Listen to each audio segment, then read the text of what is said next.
All right, here we are with Coach Eddie Spradlen and his Green Devils defeat Sullivan East tonight by a score of 63-0. Coach, what are your first thoughts on the contest this evening?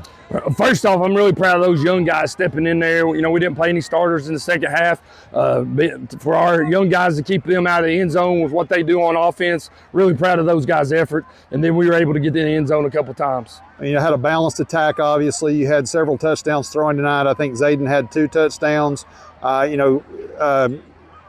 Caden ran the ball really well. All of your quarterbacks ran well. So did your backs. What can you say about your offensive line and the things it's going to take from a running and passing standpoint to be able to improve as you go on into the season?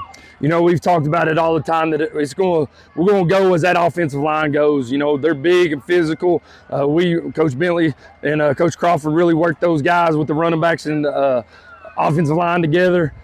They continue to get better each week, and I think they got better during the week this week, and it showed. They send a lot of pressures. We were able to, I don't think we had a sack or hardly maybe one pressure, but those guys did a really good job up front. And, you know, Caden did a really good job throwing the football, and, you know, they try to press some of them guys that can run and just throw it up and let them make big-time plays.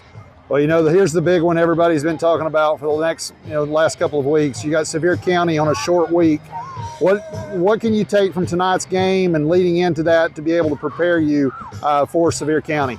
You know, one thing, it was good for us to see a quarterback that can roll around and make plays with his arm, because that's what Sevier County's going to do. They got, Power 4 quarterback who's got ACC and SEC offers, so it'll be a big-time challenge for our defense. But, you know, we got good look at some stuff tonight and things that we can improve on. But, you know, like I said, our offense is going to have to lead us and let that defense continue to grow and get better. They've come a long way as the season's come on, but, you know, it's going to be a big challenge with that offense that they've got. And they're really good on defense. So it'll be a big challenge to see where I got. But this is a game that everybody's wanted to see for a long time. You know, since we played Upperman, this is all I've heard from everybody was, what about Sevier County? So this is what we're going to get. We got to go down there and continue to improve and get better and see where it takes us. Good luck to you, Coach. Appreciate it. Go Devils.